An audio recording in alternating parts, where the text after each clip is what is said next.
नमस्कार। आज हम कुछ ऐसे स्रोतों पर बात कर रहे हैं जो एक बहुत ही बुनियादी सी इंसानी इच्छा से जुड़े हैं, शांति की तलाश। हम अक्सर इसे बाहर खोजते हैं, है ना, जैसे सफलता में, पैसे में, रिश्तों में।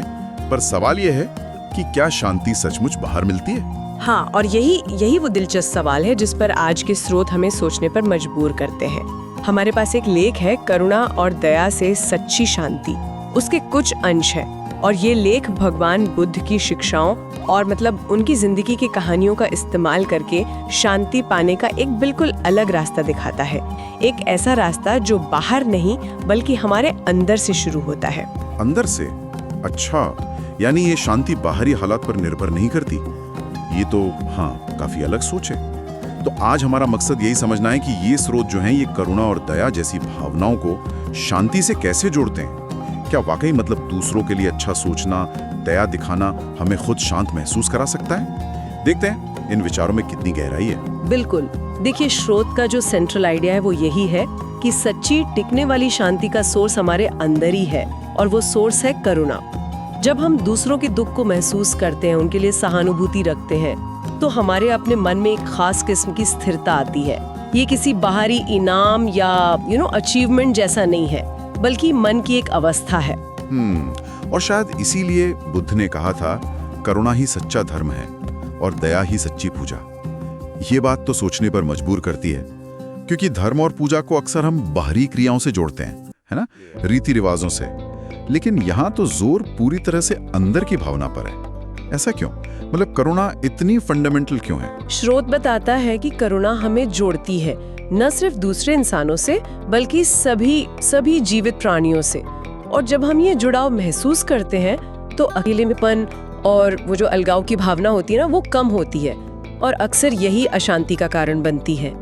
करुणा हमें याद दिलाती है कि हम सब एक ही जीवन धारा का हिस्सा है, और जब ये एहसास गहरा होता है तो मन अपने आप शांत होने लगता है। और इसी को समझाने के लिए स्रोत में कुछ बहुत ही प्रभावशाली कहानियां दी गई हैं। हाँ, पहली कहानी एक छोटी सी घटना से शुरू होती है, लेकिन उसका संदेश वो बहुत गहरा है।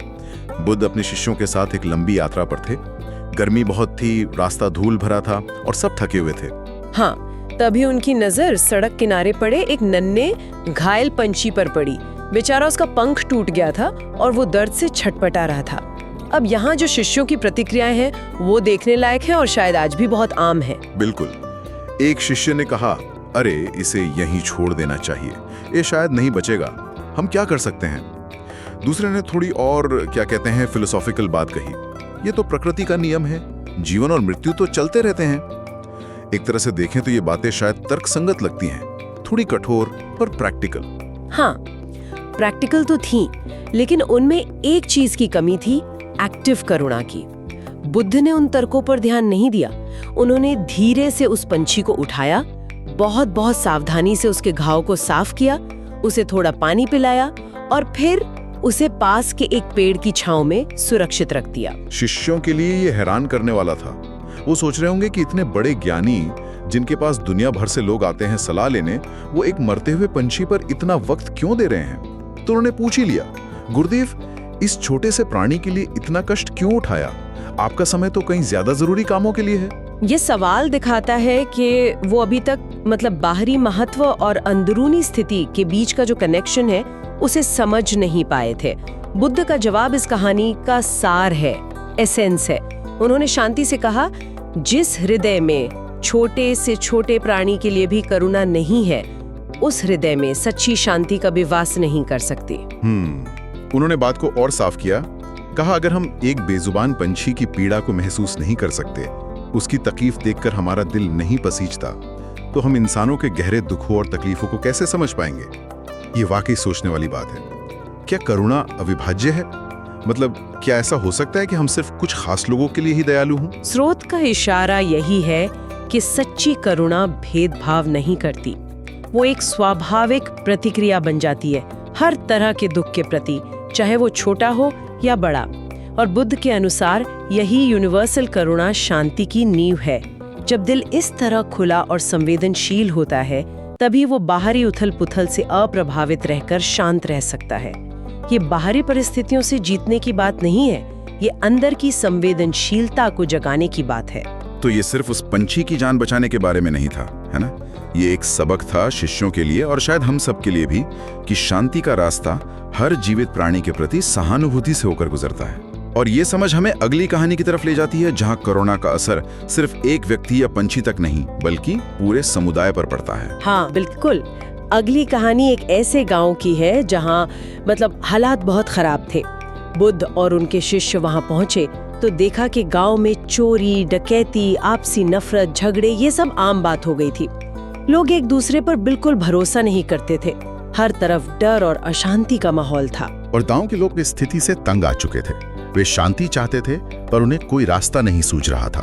उन्होंने बुद्ध से मदद मांगी, पूछा कि इस नफरत और हिंसा के चक्कर को कैसे तोड़ा जाए। बुद्ध की सलाह पहली नजर में बहुत सीधी लगी। उन्होंने कहा, ठीक है, एक दूसरे की मदद करना शुरू करो। अगर कोई भूखा है तो उसे भोजन दो, कोई बीमार है तो उसकी देखभाल करो, जिसके पास रहने को घर नहीं उसकी मदद करो। यहाँ तक तो गांव वालों को बात समझ में आई। ये तो अच्छी सलाह थी। लेकिन फिर बुद्ध ने जो कहा उसने सबको चौंका दिया। उन्होंने कहा, और सबसे जरूरी बात, जो तुम्हारे साथ बुरा करते हैं, जिन्होंने तुम्हें नुकसान पहुंचाया है, उनके प्रति भी मन में दया और करुणा का भाव रखो। बस ये सुनकर गांव वाले तो सन्न रह गए। क्या? जिन्होंने हमारा बुरा किया उनके प्रति दया? ये विचार उनके लिए एकदम अकल्पनीय था। और ये हमारी जो स्वाभाविक प्रवृत्ति होती है उसके भी खिलाफ जाता है। चोट के बदले चोट देना, नफरत के बदले नफरत करना। उनके मन में वही सवाल उठा होगा जो शायद हमारे मन में भी उठता है, अरे ये कैसे मुमकिन है और ये प्रैक्टिकल कैसे हो सकता है। बुद्ध उनकी मुश्किल समझ गए। उन्होंने एक सरल सा उदाहरण दिया, एक दृष्टांत। उन्होंने पूछा, सोचो कहीं आग लगी हो, अगर तुम उसमें और सूखी लकड़ियां डालोगे तो क्या होगा? गांव वालों ने कहा, आग और भड़केगी। बुद्ध ने फिर पूछा, और अगर तुम उसमें पानी डालोगे तो? गांव वाले बोले, आग बुझ जाएगी। तब बुद्ध ने समझाया, कहा, तुम्हारे गांव में जो नफरत, गुस्सा और झगड़े हैं वो आग की तरह है। जब तुम नफरत का जवाब नफरत से देते हो, गुस्से का जवाब गुस्से से देते हो, तो तुम उस आग में और लकड़ी डाल रहे हो। वो कभी बुझेगी नहीं, बल्कि और फैलती जाएगी। लेकिन उन्होंने आगे कहा, करुणा और दया पानी की तरह हैं। जब तुम किसी के बुरे बर्ताव के जवाब में भी अपने मन में करुणा जगाते हो, तो तुम उस आग पर पानी डाल रहे हो सकता है आग तुरंत ना बुझे, लेकिन तुम उसे भड़का नहीं रहे हो। धीरे धीरे करुणा की ठंडक उस नफरत की आग को शांत कर देगी। ये एक बहुत ही पावरफुल आइडिया है। ये कह रहा है कि झगड़े का हल उसी एनर्जी नफरत में नहीं है जिससे वो पैदा हुआ है, बल्कि एक बिल्कुल विपरीत एनर्जी करुणा में है। ये सिर्फ कोई नैतिक उपदेश नहीं है, बल्कि एक तरह की साइकोलॉजिकल और सोशल स्ट्रैटेजी भी है, नेगेटिविटी के चक्र को तोड़ने की स्ट्रैटेजी। लेकिन क्या ये सचमुच काम करता है? मतलब क्या वाकई कोई इतना बदल सकता है कि अपने दुश्मन के लिए दया महसूस करे? और क्या इससे समाज में सच में बदलाव आ सकता है? श्रोत हमें एक और कहानी सुनाता है जो शायद इन सवालों का सबसे नाटकीय जवाब देती है। अंगुलीमाल डाकू की कहानी। अंगुलीमाल, हाँ, वो कोई मामूली अपराधी नहीं था। वो उस इलाके का सबसे खूंखार डाकू था। उसका नाम सुनकर ही लोग डर से कांप उठते थे। कहा जाता है कि वो जंगल में रहता था, राहगीरों को लूटता और मार डालता था, और मारे गए लोगों की उंगलियां काटकर उनकी माला बनाकर पहनता था। इसीलिए उसका नाम अंगुलीमाल पड़ा, मतलब उंगलियों की माला पहनने वाला। हाँ, तो जब बुद्ध उस इलाके में पहुंचे तो गांव वालों ने उन्हें बहुत समझाया कि भाई उस जंगल के रास्ते से मत जाइए जहां अंगुलीमाल का आतंक था। उन्होंने कहा, गुरुदेव वो किसी को नहीं छोड़ता, वो बहुत निर्दयी है। लेकिन बुद्ध वो विचलित नहीं हुए, वे डरे नहीं। वे उसी रास्ते पर शांति से आगे बढ़ते गए और जल्द ही अंगुलीमाल ने उन्हें देख लिया। वो हैरान हुआ कि कोई अकेला आदमी इतने बेखौफ होकर उसके इलाके में कैसे आ सकता है। वो गुस्से में तलवार लहराता हुआ बुद्ध के सामने आ खड़ा हुआ और चिल्लाया, रुक जा। बुद्ध रुके नहीं, वे शांत भाव से चलते रहे। अंगुलीमाल और भी गुस्से में आ गया और लगभग दौड़ते हुए उनके ठीक सामने आकर रास्ता रोक लिया।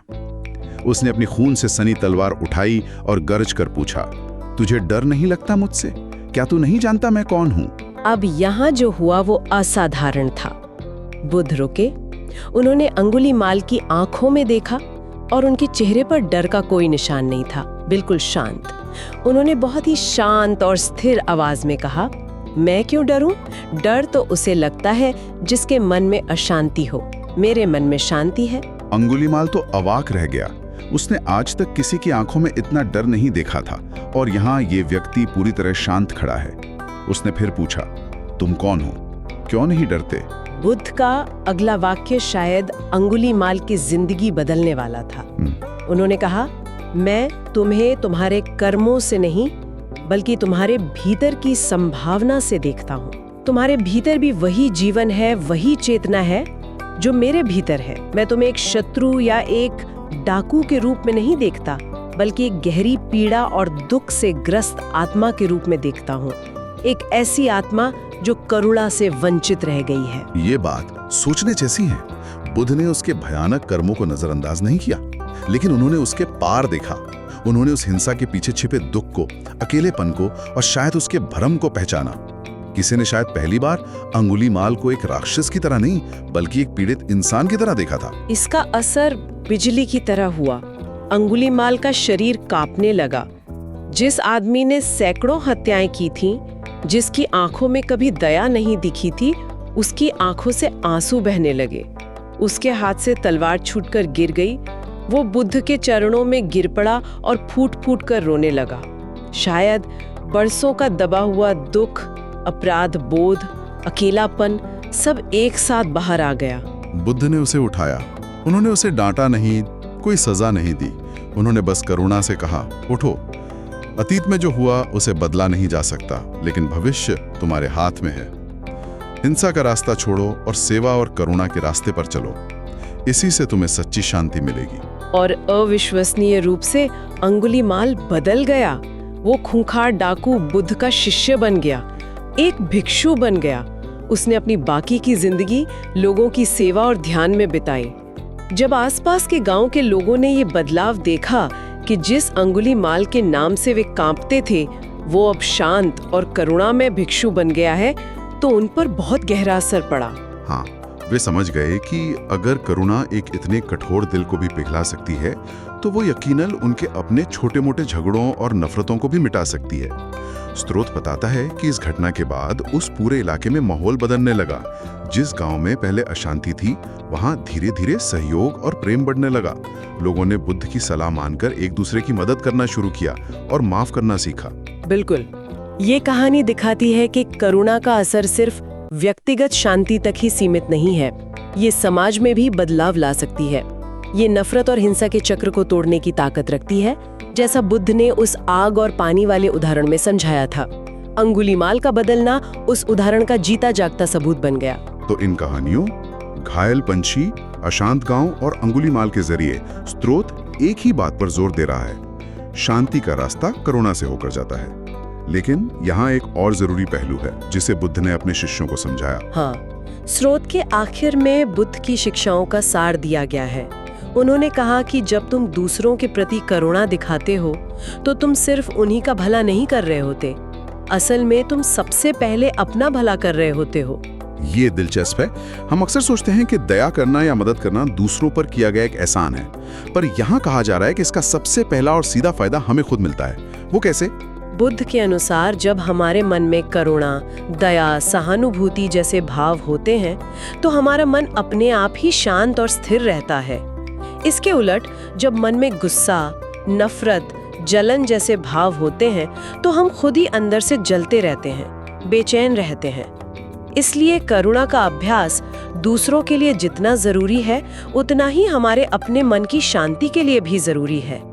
यह हमारे अपने दिल को साफ और हल्का बनाता है। तो इसका मतलब यह हुआ कि शांति कोई ऐसी चीज नहीं है जिसे हमें बाहर खोजना है या किसी लक्ष्य की तरह हासिल करना है, बल्कि ये हमारे अपने अंदर करुणा और दया का अभ्यास करने का एक स्वाभाविक नतीजा है। जब हम जानबूझकर अपने अंदर इन गुणों को जगाते हैं, तो शांति अपने आप आने लगती है। बिल्कुल, स्रोत का जो अंतिम निष्कर्ष है वो यही है कि सच्ची शांति ही जीवन का सबसे बड़ा धन है, और ये धन दौलत, सत्ता या बाहरी सफलताओं से नहीं खरीदा जा सकता।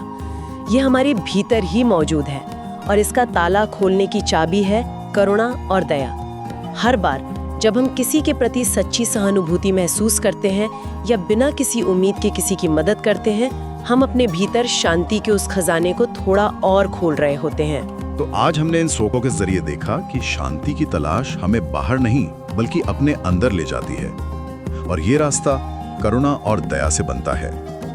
बुद्ध की कहानियों ने दिखाया कि कैसे एक छोटे पंछी की पीड़ा को समझना, एक पूरे गांव में अच्छा माहौल लाना और यहाँ तक कि एक खूंखार डाकू की जिंदगी बदल देना, ये सब करुणा की जबरदस्त ताकत से मुमकिन हुआ। हाँ, और सबसे अहम बात ये निकल कर आई कि करुणा सिर्फ दूसरों के लिए नहीं है, ये हमारे अपने मन को शांत करने, हमारी अपनी आत्मा को हल्का करने का एक तरीका है।